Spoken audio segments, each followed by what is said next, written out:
Visión Global.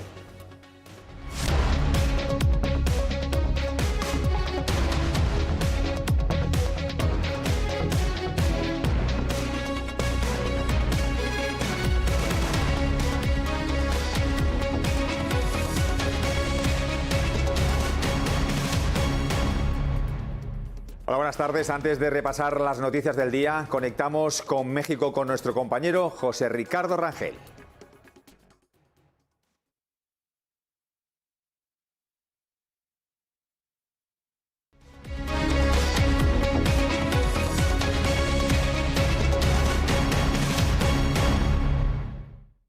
José Ricardo, ¿qué tal? Buenas tardes. ¿Qué tal, Manuel? ¿Qué tal, amigos de España? Pues aquí rapidísimo, iniciando en media sesión del mercado, rapidísimo les comparto cómo vamos. Hoy vamos en terreno positivo con 0,31% arriba y bueno, principalmente liderado por empresas del sector industrial como lo es Alfa y la parte de minería como lo es Grupo Frisco y Peñoles, que son las partes extractivas aquí en México. Y vaya, las principales bajas, tenemos a City Hotel, que es una fibra que maneja todos los hoteles turísticos de clase de negocios aquí en México, y Crédito Real, que es una de las instituciones financieras con 3.53% abajo, seguido de otra institución financiera que es Unifin, y la Bolsa Mexicana de Valores con 2.71 abajo. Y bueno, sin más preámbulos, mi querido Manuel, vamos con nuestro invitado de lujo, por favor. Muchas gracias. Gabriel Casillas, muy buenas tardes. Hola, ¿qué tal? Muy buenas tardes, amigos de España, José Ricardo, Manuel. Gracias por la invitación a su programa. Gracias a usted por estar en Negocios Televisión. Vamos a hablar hoy de los principales datos económicos en México que se publican la próxima semana. ¿Cuál es la situación actual de la economía en México? Pues mira, Manuel, la verdad la economía de México está creciendo fuerte. Estamos viendo datos de movilidad que se han recuperado de manera significativa y perspectivas que han ido mejorando, ¿no? Ya la mediana de las encuestas de mercado piensa que vamos a crecer alrededor de 4,5% este año. Nosotros en el Grupo Financiero Banorte estamos un poco más optimistas, con un 5,3%. Algo importante que señalar es que hay dos factores que nos están haciendo crecer.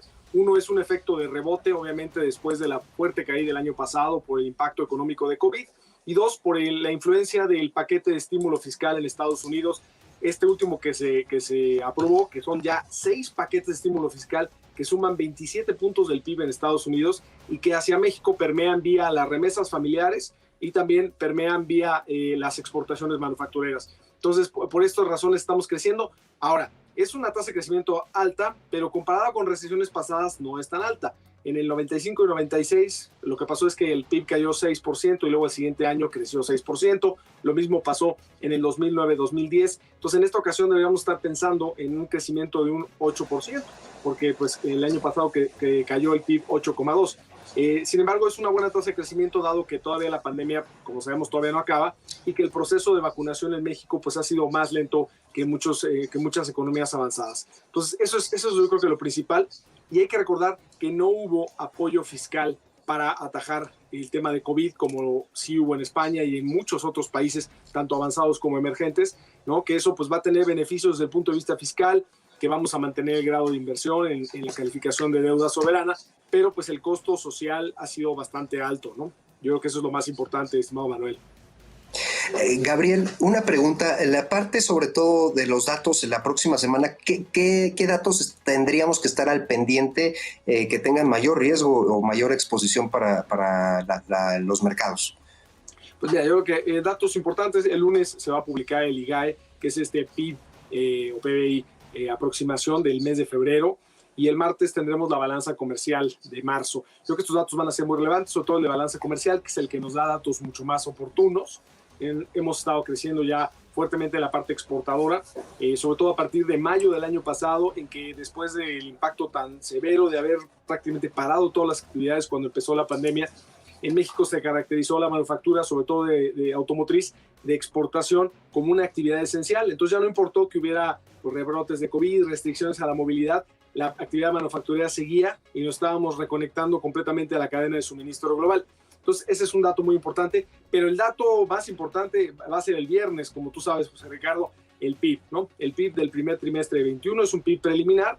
Nosotros estamos pensando que se va a ubicar más o menos alrededor de 0% a tasa trimestral, que creo que va a ser la correcta de ver, porque la tasa anual primer trimestre contra primer trimestre probablemente todavía esté un 5% abajo. Entonces la tasa importante va a ser la trimestral y pues vemos que puede estar entre menos 0.2 y más 0.1, ¿no? Bueno, coma. Entonces yo creo que por ahí va a estar y pues es importante, en el primer trimestre tuvimos varios problemas, sobre todo unos apagones de luz muy fuertes provocados por la ola ártica en Texas, que tuvieron que, pues hubo falta de suministro de gas natural, hubo problemas de suministro de energía eléctrica. Eso fue yo creo que lo más importante, y que en enero todavía tuvimos varias restricciones por un rebrote de COVID muy importante. Pero aún así, con esta tasa es muy factible que el segundo trimestre tengamos una tasa muy alta de crecimiento, tercero y cuarto también, y así podamos crecer por arriba del 5% este año.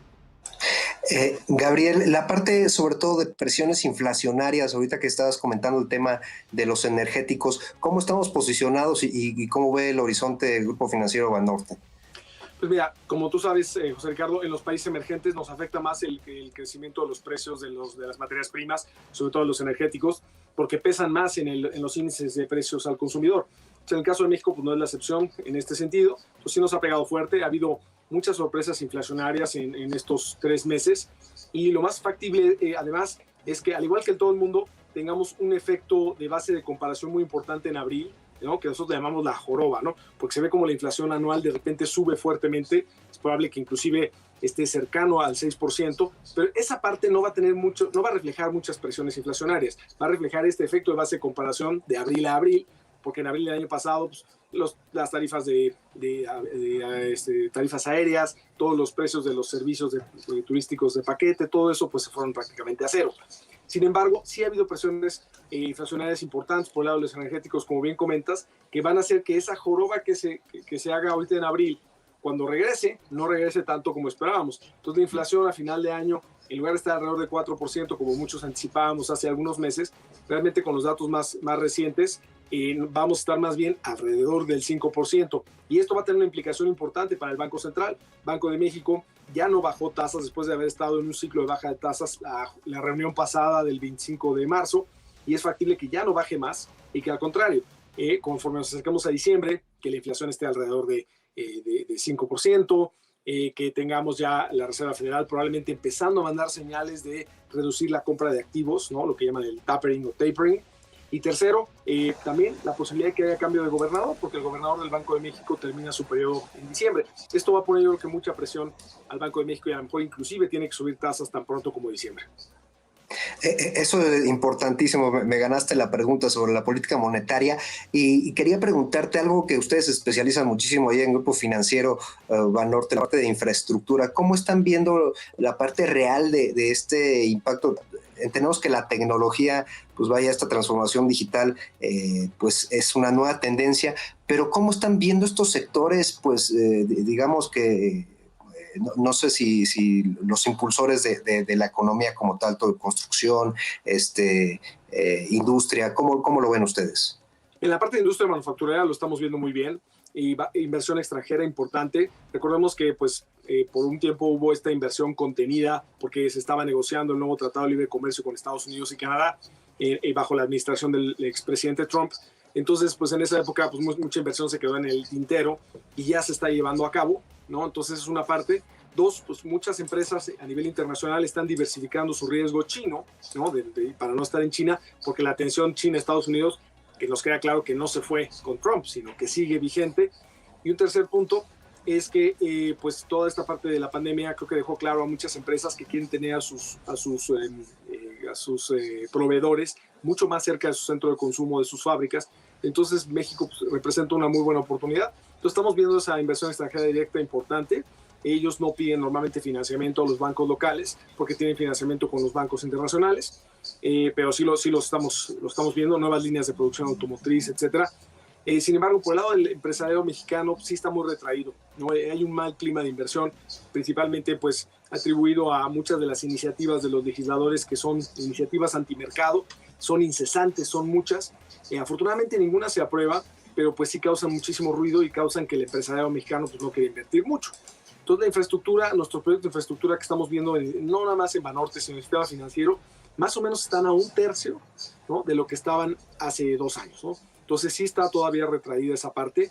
Y por el lado del gobierno, pues están los programas de infraestructura que ha estado impulsando el gobierno, como esta refinería en el estado del sureste de México, de Tabasco, ¿no?, el estado natal del presidente López Obrador. Está el aeropuerto de Santa Lucía, en los segmentos del Tren Maya en la península de Yucatán.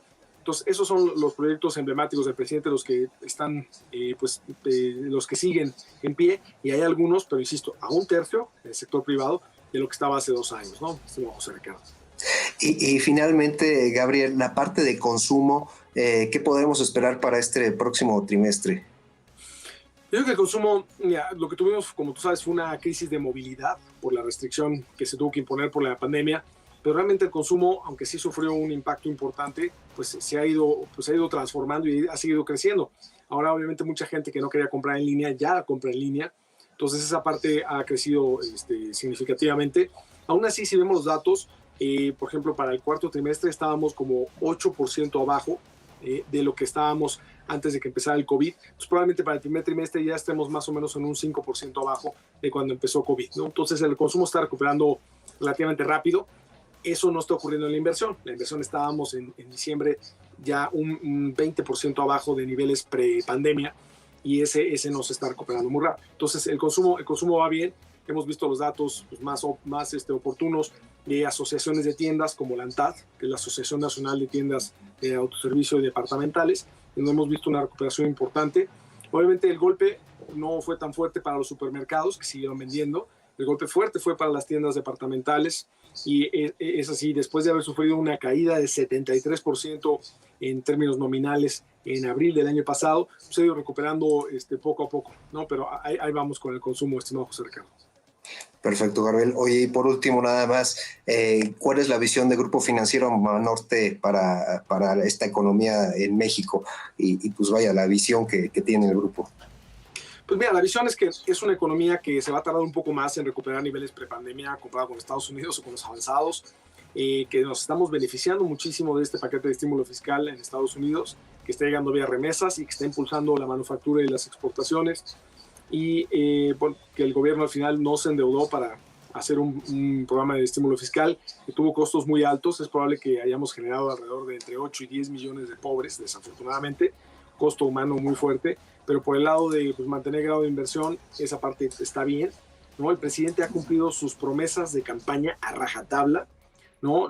Independientemente si nos gustan o no, nos parecen que nos van a impulsar en términos de crecimiento o no, la verdad es que ha cumplido, y en ese sentido no hay mucha incertidumbre. La incertidumbre viene más por estas iniciativas legislativas. Tenemos unas elecciones importantes intermedias el 6 de junio de este año, en el cual se va a elegir pues toda la Cámara de Diputados y 15 gobernaturas de los 32 estados que tenemos en México. Entonces, una elección la más importante intermedia que ha tenido el país.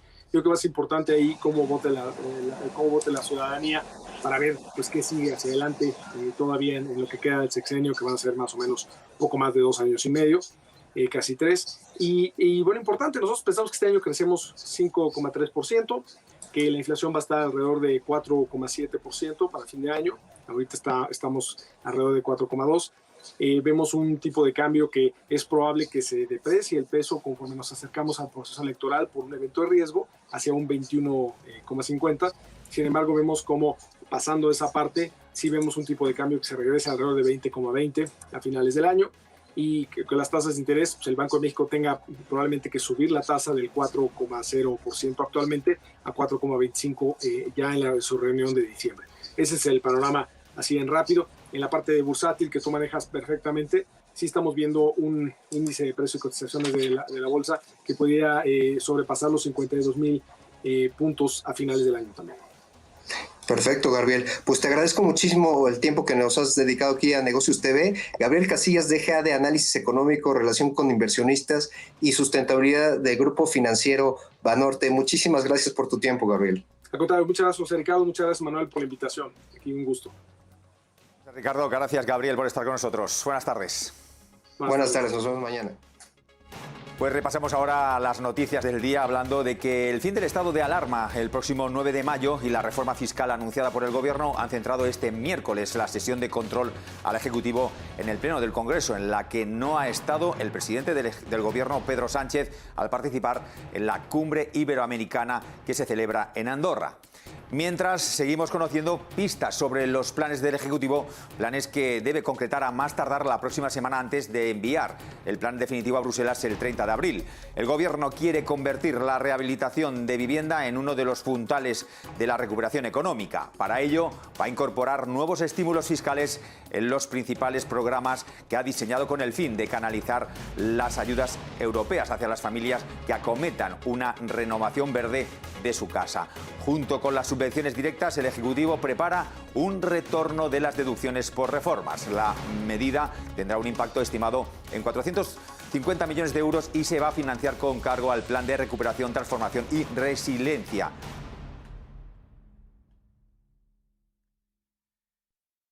El rey Felipe VI y el presidente Pedro Sánchez se encuentran en Andorra para la cumbre iberoamericana de jefes de Estado y de Gobierno, una cita marcada en todos los sentidos por la pandemia y que hará que los líderes de 5 de los 22 países estén presentes, mientras que el resto va a participar de forma telemática. Es la primera vez que la cita se celebra desde que empezó la pandemia, con el objetivo de adoptar soluciones concretas a los efectos de la crisis sanitaria. En la cena ofrecida con motivo de la inauguración de la cumbre, el rey ha destacado la fortaleza de los lazos entre España y los países iberoamericanos. Ponga de relieve la cercanía de España con toda Iberoamérica representa para mí personal e institucionalmente la mayor prioridad. Son estas, asimismo, palabras de un afecto muy sincero, pues en los últimos meses todos nuestros países han vivido la profunda tristeza causada por la pérdida de miles de ciudadanos víctimas de la COVID-19. A nivel mundial ya oímos la cifra de los 3 millones. Con un profundo y sentido recuerdo a todos ellos, hoy queremos también transmitir nuestro apoyo y nuestro ánimo solidarios a sus familias, así como a todas las personas que actualmente están padeciendo esta enfermedad o sus secuelas. Y en otro orden, hemos conocido igualmente la preocupación por el futuro de nuestras economías, de nuestras sociedades, el impacto que a nivel económico y social tiene la pandemia, en una situación realmente inédita en la historia reciente. El Tribunal Constitucional de Alemania desbloquea los fondos europeos al desestimar las impugnaciones legales presentadas contra el Fondo de Recuperación de la Unión Europea. El alto tribunal alemán considera que de la Unión Europea dice que la denuncia no es admisible de entrada ni está manifestamente fundada. La decisión allana el camino para que los países puedan ratificar los 750.000 millones de euros del fondo destinado a ayudar a los países a superar la crisis desatada por el coronavirus. Superado este obstáculo, los fondos podrían empezar a llegar en los próximos meses. La Superliga anunciada el lunes podría no llegar a hacerse realidad. El Atlético de Madrid es el primer equipo español que ha comunicado su retirada tras conocer que los 8 clubes ingleses que habían confirmado su participación se habían echado atrás. También han dado marcha atrás otros 2 equipos italianos, el Inter y el Milan, y la Juventus admite el fracaso. Manchester City, Tottenham, Manchester United, Arsenal, Chelsea y Liverpool retiraron ayer su compromiso con el grupo liderado por Florentino Pérez. El megaproyecto futbolístico que aspiraba a recuperar 4.000 millones de euros anuales por derechos de emisión está en plena crisis. El caso Arbistar llega a la Audiencia Nacional. El juez del Alto Tribunal ha aceptado la inhibición de un juzgado de Tenerife para investigar la mayor trama piramidal relacionada con la inversión de criptomonedas. La compañía se dedicaba a la compraventa de criptomonedas y en septiembre informó de que congelaba sus cuentas. La cifra de clientes afectados se sitúa en más de 1.000, aunque podría ascender hasta las 32.000 por el total de número de cuentas afectadas. La compraventa de viviendas bajó un 4,3% el pasado mes de febrero en relación al mismo mes del 2020, hasta sumar 43.185 operaciones. Pese a este descenso, la cifra total de compraventas es la más elevada desde febrero del 2020, justo antes de que estallara la pandemia. España pierde 15,5 millones de turistas en el primer trimestre del año, según Tour España. Únicamente ha llegado por vía aérea un total de 1,6 millones de turistas extranjeros, lo que supone un 87,5 menos en 2020 y un 90,4 menos que en 2019, cuando se superaron los 17 millones de turistas internacionales. El descenso ha afectado tanto a las aerolíneas de bajo coste como a las tradicionales. Y los ingresos del sector turístico aéreo cayeron un 60% en 2020 y la IATA prevé que se cierre el año con pérdidas. El ritmo lento de vacunación y las restricciones en la movilidad siguen lastrando la recuperación de las aerolíneas. Aunque la franquicia de Iberia, Air Nostrum, ha solicitado ayudas de 103 millones de euros al SEPI, de momento el Gobierno solo ha dado luz verde a un rescate. Con polémica, el Ejecutivo ha dado 53 millones de euros a la aerolínea, lo que supone más de la mitad de todo lo que facturó en 2019. Otros países, en cambio, apuestan por relanzar a sus grandes grupos con ayudas contundentes. Francia, por ejemplo, prevé lanzar 4.000 millones de euros para ayudar a Air France, que se suman a los más de 10.400 millones ya empleados para relanzar a todo el grupo. En Estados Unidos, 25.000 millones de dólares se han destinado a las aerolíneas, entre las que se incluyen American o United Airlines. Y en Alemania, Lufthansa ha recibido el soporte de 9.000 millones de euros del gobierno alemán, lo que equivale casi a todos los ingresos que tuvo la aerolínea en 2019. Respuestas diferentes para relanzar al sector aéreo, que prevé cerrar un 2021 con pérdidas. Caídas de hasta 32 millones de euros en el que dicen ha sido su peor año desde la Segunda Guerra Mundial. Pues vemos ahora la entrevista que ha hecho nuestra corresponsal en Estados Unidos, Visila Bococo, que habla de las estrategias de comunicación en los negocios latinos en Estados Unidos. No se pierdan a las 7 también Off the Record y a las 9 programa especial predebate electoral, porque esta casa, Negocios Televisión, va a retransmitir en directo el debate electoral de todos los candidatos a presidir la Comunidad de Madrid. Buenas tardes, adiós.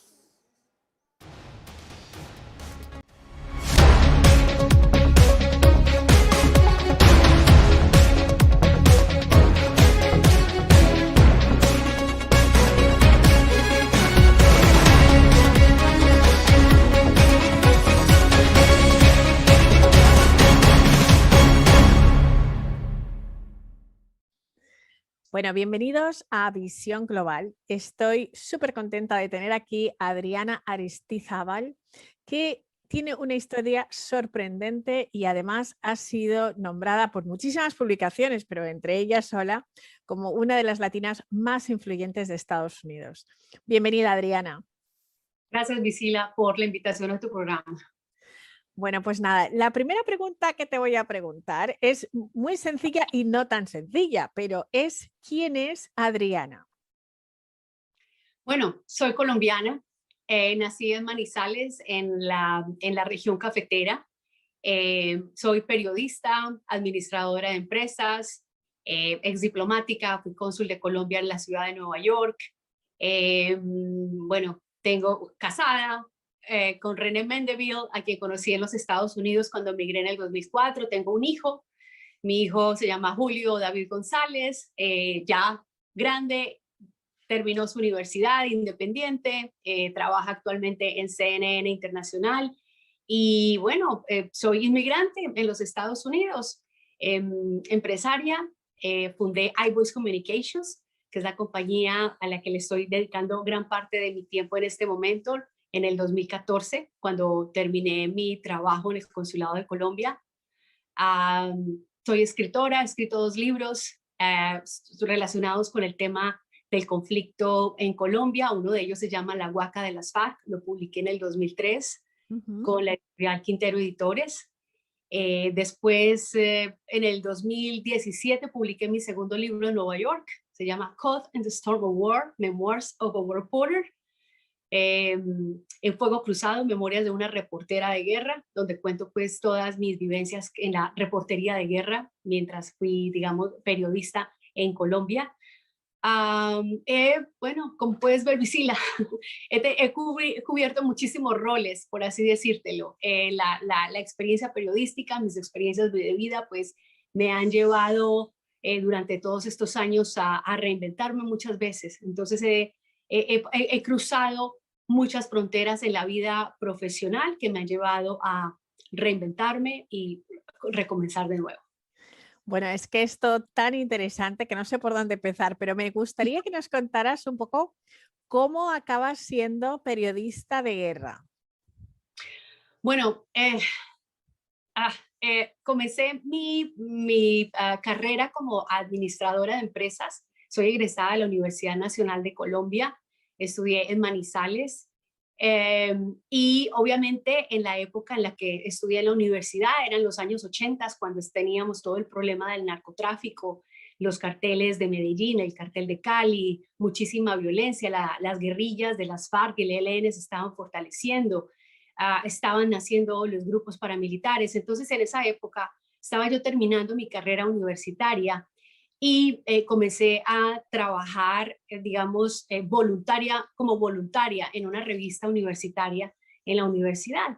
Y en una de esas promociones de la revista llegué a una emisora local que se llama Todelar, y el director de noticias me entrevistó para que hablara sobre la revista. Me dijo, oye, tú tienes como buena voz para la radio, ¿nunca has pensado en hacer locución o hacer periodismo? Y yo dije, no, eso no estaba en mi radar, pero me llamó muchísimo la atención y comencé a colaborar con ellos y así me hice periodista empírica. Terminé mi carrera en la universidad, pero ya mi pasión fue completamente por la radio, me enseñaron a escribir noticias, aprendí a hacer cubrimientos, etcétera. Y después de eso hice un programa, entré a un programa con la Universidad Jorge Tadeo Lozano de Bogotá, donde pude profesionalizarme, ¿no? Recibir mi título universitario como periodista y comunicadora social para poder tener muchísimas más opciones. Y cuando ya tenía todo eso organizado, pues ya la ciudad en la que yo había nacido ya me quedaba pequeña. Yo decía, bueno, amo Manizales, pero amo el café, quiero la zona cafetera, las montañas, pero realmente necesito algo más. Y fue cuando busqué oportunidades en Bogotá. Fui y me presenté a Juan Gozaín, quien era uno de los periodistas más reconocidos de Colombia en ese momento. Él no me conocía, pero tuve el valor de presentarme. Fui y le llevé mi hoja de vida y le dije que quería una oportunidad. Y así fue. 6 meses después tuve mi oportunidad, me mudé a la ciudad de Bogotá y comencé a trabajar en televisión. Y una de las primeras asignaciones que me dieron fue hacer cubrimiento de orden público. Y me lo dieron como una oportunidad. Me dijeron, vamos a probarte. O sea, tienes 3 meses para demostrarnos de que puedes hacer este trabajo. Y como yo ya llevaba la formación de la administración de empresas, lo primero que hice fue, digamos, como estudiar el organigrama de todo lo que estaba pasando, qué era el Ministerio de Defensa, cómo funcionaban las fuerzas militares, cómo manejaban las estructuras de los grupos terroristas, pero como organización. Eso me ayudó muchísimo. En 3 meses yo ya estaba produciendo noticias de primera, o sea, ya estaba saliendo, digamos, los principales headlines del noticiero. Tuve la oportunidad de hacer muchísimos buenos cubrimientos y mi carrera dio un brinco sorprendente. O sea, salté de un noticiero a otro de televisión en periodos de 1 mes, de 2 meses. Era increíble, me llamaban, me decían, bueno, queremos que vengas con nosotros, y las ofertas eran cada vez mejores. Así fue como logré, digamos, escalar muy rápido en el tema del cubrimiento de orden público, periodismo del conflicto en Colombia entre el año 1998 y el año 2004. Llegué al canal RCN, que ya nació la televisión privada en Colombia, entonces me contrataron para que así hiciera el cubrimiento. Tuve un muy buen performance. El problema fue que, claro, estábamos, digamos, cubriendo la guerra en Colombia en la peor etapa del conflicto en Colombia. Estábamos cubriendo la guerra cuando Colombia era uno de los países donde más secuestraban, Claro. en donde los ataques a las poblaciones eran permanentes, digamos, el reclutamiento forzado de menores, el tema del narcotráfico, el surgimiento de los grupos paramilitares. Entonces, era tan complicado todo que muchos periodistas resultaron amenazados y bueno, y entre ese grupo, pues ahí resulté yo en algún momento. ¿Y cómo llegaste a Estados Unidos? Pues a raíz precisamente de esa dificultad que tuve para poder seguir mi carrera como periodista de orden público en Colombia. Hubo un momento en el que pues los periodistas, muchos eran clasificados por los grupos terroristas como, digamos, periodistas que trabajaban o para el gobierno, o decían que eran policías, o que éramos paramilitares. A otros periodistas les decían que eran guerrilleros. Bueno, en fin, una cosa brutal. Y entonces el Mono Jojoy, que era el segundo que estaba al mando de las FARC en ese momento, sacó una lista negra de periodistas que eran objetivo militar de las FARC, y en ese grupo estaban, por ejemplo, periodistas como Néstor Morales, que trabajaba en Caracol, también estaba Astrid Legarda, que trabajaba en el noticiero RCN, era una de mis compañeras, y mi nombre salió en esa lista. A raíz de esa situación, pues pedí ayuda directamente al gobierno, pues no sabía a quién más acudir, decía, necesito alguna opción. Cuando hablé directamente con altos funcionarios del gobierno, les pedí ayuda y sí, efectivamente tuve la oportunidad de que me ofrecieran un trabajo en el Consulado de Colombia como auxiliar administrativo, y así fue como llegué a los Estados Unidos en el 2004. Qué bueno. ¿Y cómo das el salto empresarial? Y, Pues bueno, y empieza la idea, ¿no? del trabajo que desarrollas ahora a través de tu agencia de comunicación. Pues con el Consulado de Colombia estuve 9 años. Fue, digamos, un cambio total de mi carrera, dejar de hacer periodismo y ya entrar a la vida diplomática. Pero en el trabajo en el consulado me encontré pues con un universo de oportunidades, de pronto de aprender a hacer PR, porque estuve encargada de las relaciones públicas del consulado por muchísimos años. Ayudé a crear la oficina de comunicaciones, ayudé también con el departamento de cultura, conocí muy de cerca el desarrollo de la comunidad colombiana y de la comunidad latinoamericana, no solamente en Nueva York, sino en los Estados Unidos. Y entonces fueron casi 9 años, ¿no?, que estuve con ellos. Fueron muchísimos años en los que tuve la oportunidad de madurar todas esas nuevas habilidades. Entonces, cuando ya terminó ese trabajo, lo que hice fue crear mi agencia de comunicaciones. Entonces, terminó ese empleo, creé mi agencia iVoice Communications, y iVoice Communications básicamente se ha dedicado a, digamos, traducir todo ese know-how, toda esa forma, todo ese approach que tuve, no solamente con los medios de comunicación en los Estados Unidos, sino todo el conocimiento que tengo del manejo, de cómo fluye, digamos, el acercamiento al mercado hispano en los Estados Unidos, un mercado que es supremamente importante para el sector empresarial. Pues así fue como surgió la idea, y ya llevamos 6 años con este emprendimiento. Qué bueno. ¿Y cómo ves tú el mercado hispano en Estados Unidos? Es decir, me imagino que tú has visto cómo ha crecido en los últimos 6 años, pero ¿qué ves en proyección, ¿no?, hacia el futuro? Bueno, el mercado hispano es un mercado en constante movimiento, en constante crecimiento. En este momento ya somos 61 millones de hispanos en los Estados Unidos. Es un mercado bastante interesante porque tenemos, digamos, latinos. Además, es un mercado supremamente diverso, porque si bien tenemos muchos latinos que somos inmigrantes, ya que hemos llegado ya en la adultez a los Estados Unidos, también hay muchos latinos que nacieron en los Estados Unidos, o sea, latinos que nacieron de padres latinoamericanos, pero son personas que se consideran latinas porque hablan perfectamente el español, o que se consideran hispanas, ¿no? Que hablan perfectamente el español. Es un mercado en el que pues hay, digamos, unos estados o unos sitios donde se focaliza este mercado de mayor importancia. Estamos hablando de Nueva York, de Los Ángeles, de Houston, estamos hablando de Miami, estamos hablando también de Chicago, ¿no? Una ciudad en donde la comunidad mexicana es supremamente importante, es gigante. Entonces, y también tenemos, digamos, algo de relevancia en el tema de el origen de esos hispanos que llegan a los Estados Unidos. ¿De dónde provenimos? ¿De Claro. quiénes? ¿No? Está el grupo de los mexicanos, que es supremamente importante, los puertorriqueños, los dominicanos en Nueva York tienen una presencia gigantesca, y así sucesivamente, digamos que la presencia hispana es supremamente variada y también con una muy importante representación en los diferentes sectores de la economía. Qué bueno. Mira, sé que el año pasado estuviste muy involucrada siendo la cara de NYC, que se dedica al tema del turismo en Nueva York, ¿no? ¿Cómo ves el tema del turismo en Nueva York y en qué te dedicabas durante esa campaña? Porque sobre todo nos llama muchísimo la atención cuál es el proceso, qué tipo de campañas de concienciación habéis creado para que el turismo vuelva y luego cuál ha sido el impacto que ha tenido el COVID-19 en el turismo de Nueva York. Bueno, gracias por la pregunta.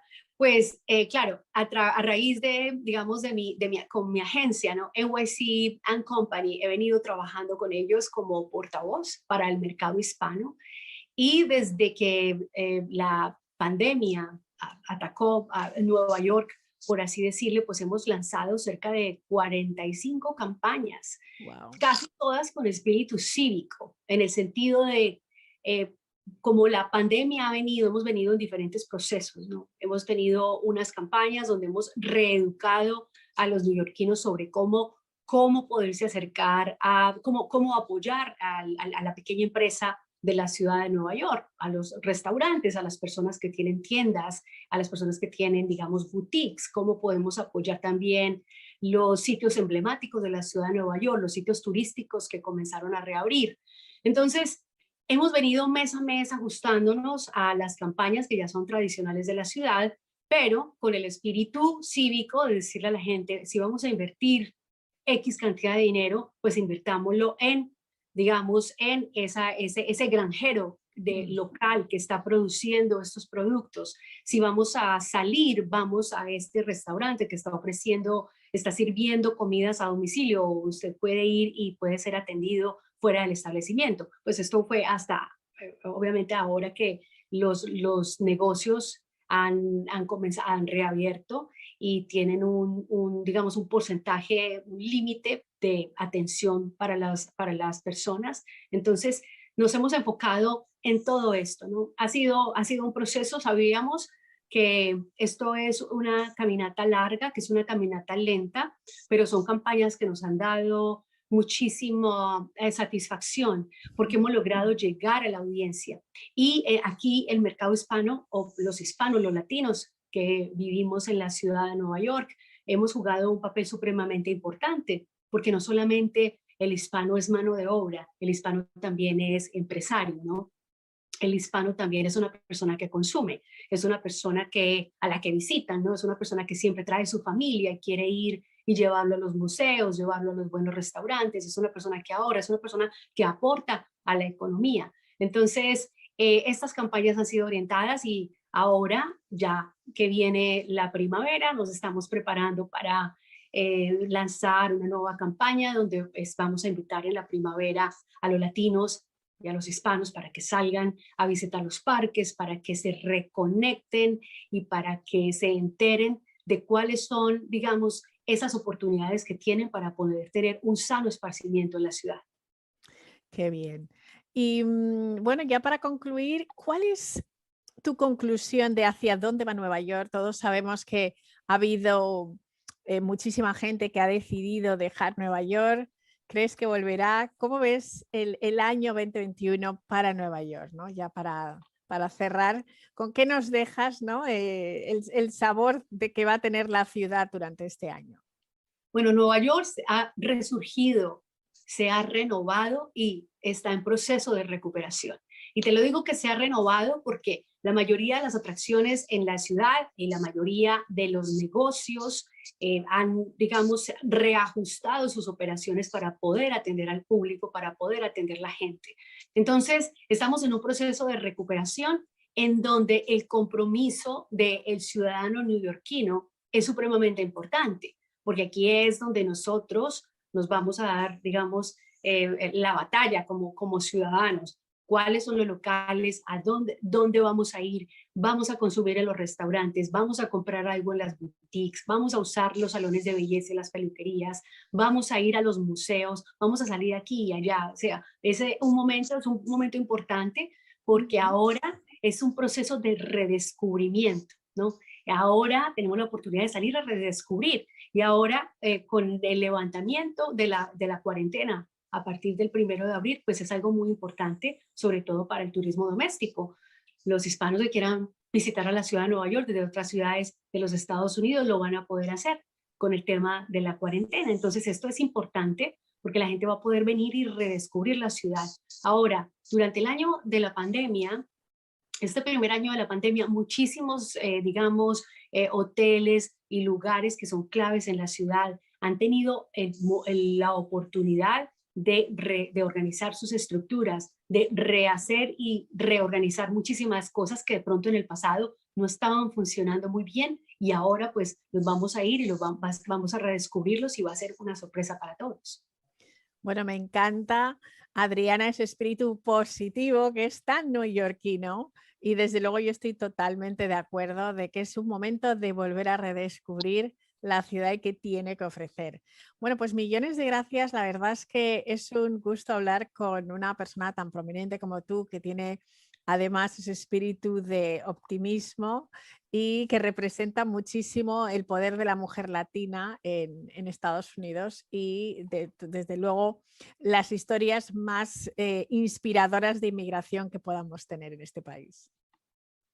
Muchísimas gracias, Visila. Y es muy importante, algo que me gustaría destacar para despedirme es los hispanos y sobre todo las mujeres hispanas que estamos haciendo negocios, estamos ayudando a reescribir la historia de esta ciudad.